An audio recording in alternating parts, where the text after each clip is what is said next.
Hello बच्चों, online class में आपका स्वागत है। बीएड सेकंड ईयर फिलहाल आप है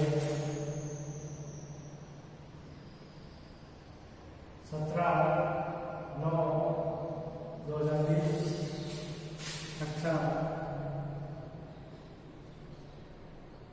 बीएड सेकंड ईयर।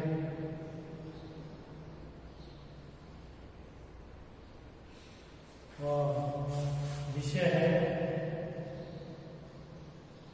गणित शिक्षण।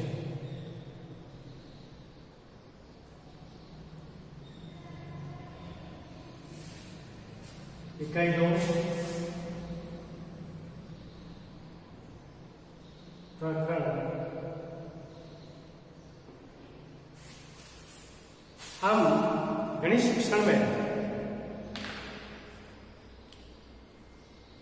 श्रव्य-दृश्य सामग्री के बारे में अध्ययन कर रहे हैं।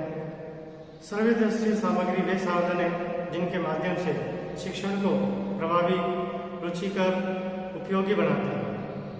भला है कि इन साधनों शिक्षण सहायक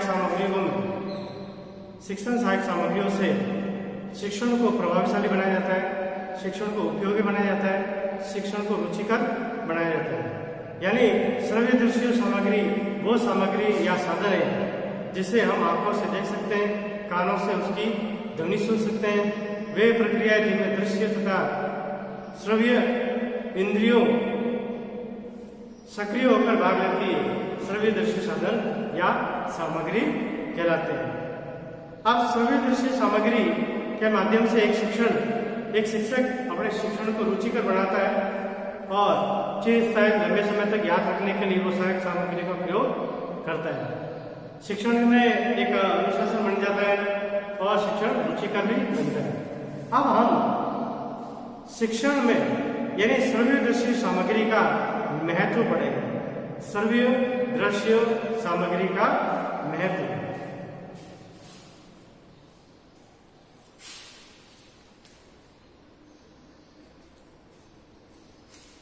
आज श्रव्य दृश्य सामग्री का महत्व।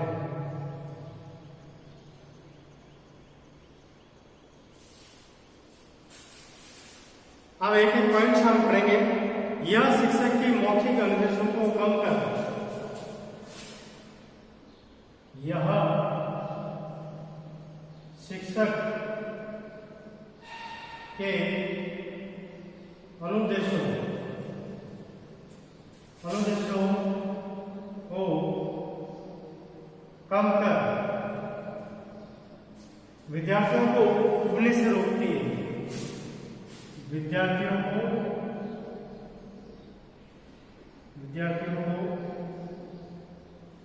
उबने से रोकती है।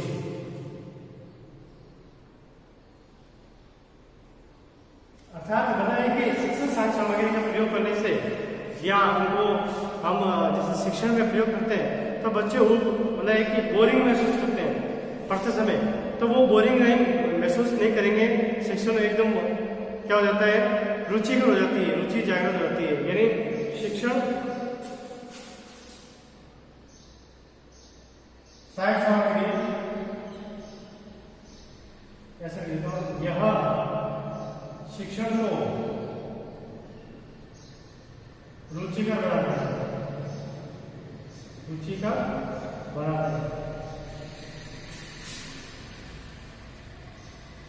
भले शिक्षण को रुचिकर बनाने के लिए एक शिक्षक शिक्षण सहायक सामग्री का प्रयोग करता है। यह विद्यार्थियों के लिए उत्तम उत्प्रेरक का कार्य करता है। यह विद्यार्थियों में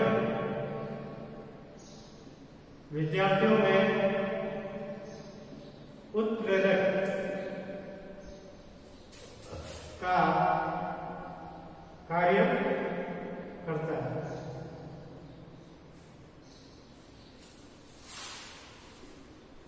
भला एक उनको मोटिवेट करता है, आगे से आगे जानने की एक जिज्ञासा पैदा करता है। कक्षा अंतरक्रिया को बढ़ाने में सहायक होती है। सहायक सामग्री यह कक्षा में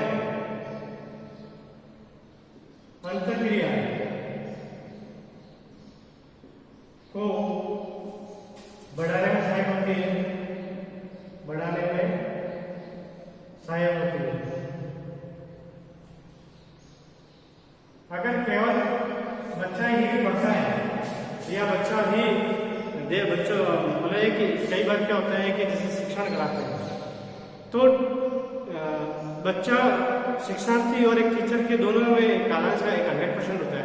उसमें 70% तो शिक्षक ही रोल निभाता है, 30% एक टीचर को मिलता है, सॉरी शिक्षार्थी को मिलता है, लेकिन उस 30% में वो बच्चा क्या करेगा।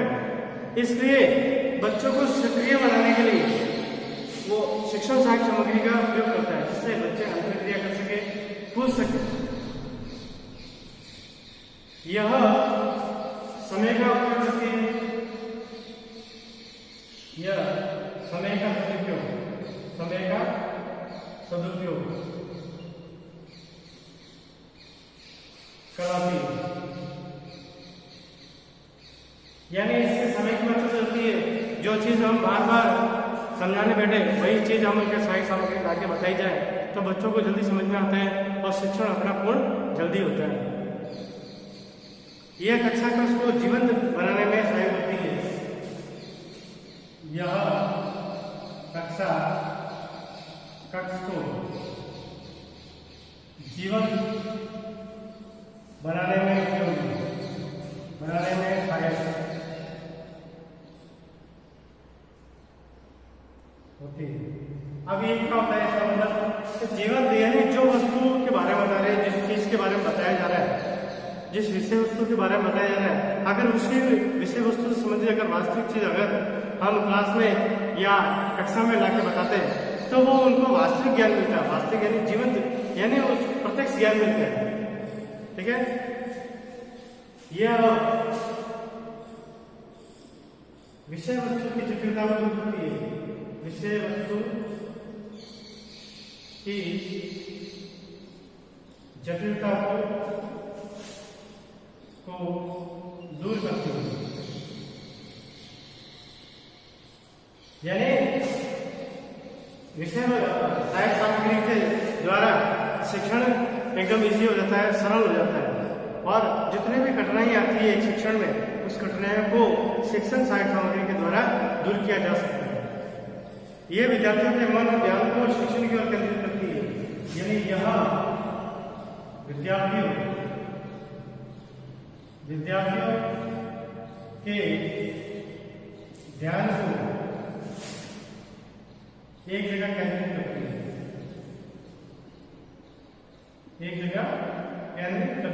यानी शिक्षण सहायक सामग्री का प्रयोग करने से विद्यार्थियों का जो ध्यान इधर उधर होता है उनका ध्यान एकाग्र हो जाता है, एक जगह हो जाता है। वो इसलिए क्योंकि शिक्षण सहायक सामग्री जैसे क्लास में लेके जाते हैं तो बच्चों को चीज के बारे में जानने की उत्सुकता होती है, जिज्ञासा होती है, इच्छा शक्ति होती है कि ये क्या है और सर आज क्या बताना चाहते हैं। यह विद्यार्थियों की ज्ञानेंद्रियों को सर्वाधिक भला है कि यह विद्यार्थियों की ज्ञानेंद्रियों को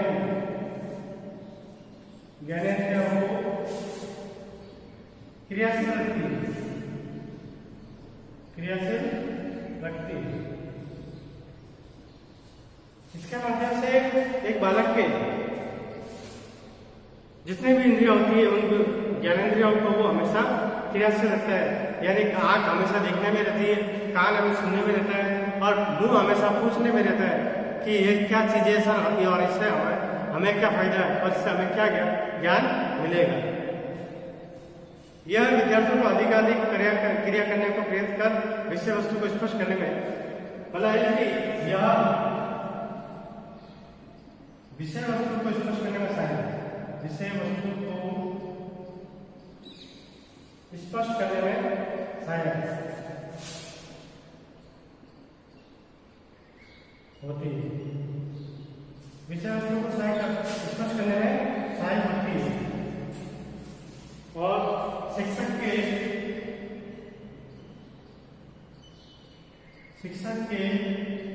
शिक्षण में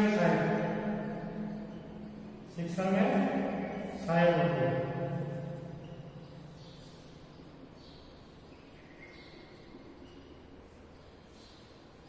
ठीक है, और विद्यार्थियों की अधिक संख्या आने पर भी अनुशासन की समस्या नहीं रहती है, और इसके द्वारा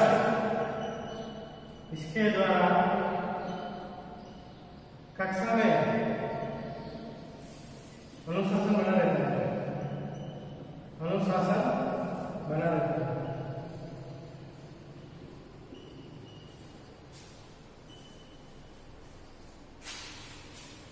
इससे विद्यार्थियों में वैज्ञानिक दृष्टिकोण का विकास होता है। इससे छात्रों में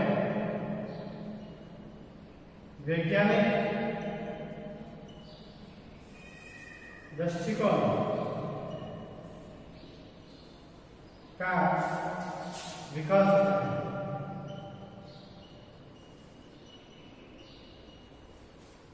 वैज्ञानिक यानी वो तर्क शक्ति, कल्पना शक्ति और सोचने समझने की शक्ति इनके अंदर बढ़ती होती है, जिससे वो वैज्ञानिक के जैसे सोचने लगते हैं, समझने लगते हैं, यानी वैज्ञानिक दृष्टिकोण इनका बनता है।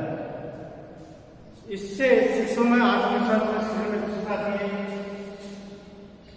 इससे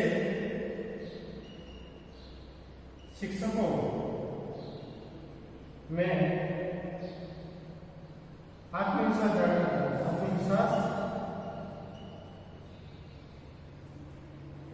जागृत होता है।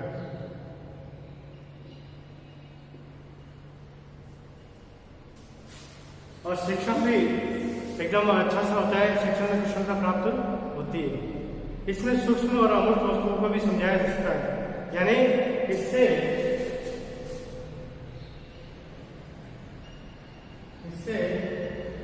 सूक्ष्म व अमूर्त वस्तुओं को भी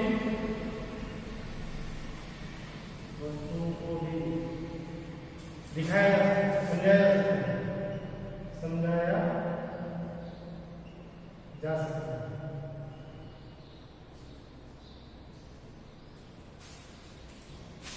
तो इसका यही हुआ कि शिक्षण सहायक सामग्री के द्वारा हम किसी भी शिक्षण को या किसी भी विषय वस्तु को आसान सरल भाषा में समझा सकते हैं, अर्थ बता सकते हैं। यानी शिक्षा सहायक सामग्री एक शिक्षक के मित्र के रूप में कार्य करती है, एक सहयोग के रूप में कार्य करती है, एक आत्मविश्वास के रूप में काम करती है, एक मोटिवेशन के लिए काम करती है, एक अभिप्रेरण के रूप में कार्य करती है। यानी शिक्षक को हर तरह से समझाने में उसको सहूलियत प्राप्त होती है कि टीचिंग एड के द्वारा या शिक्षण सहायक सामग्री के द्वारा वो अच्छे से अच्छे शिक्षण के माध्यम से वो विषय वस्तु को समझा सकता है। तो आज के वीडियो में हम इतना ही करेंगे, अगले वीडियो में अगला विषय करेंगे। धन्यवाद।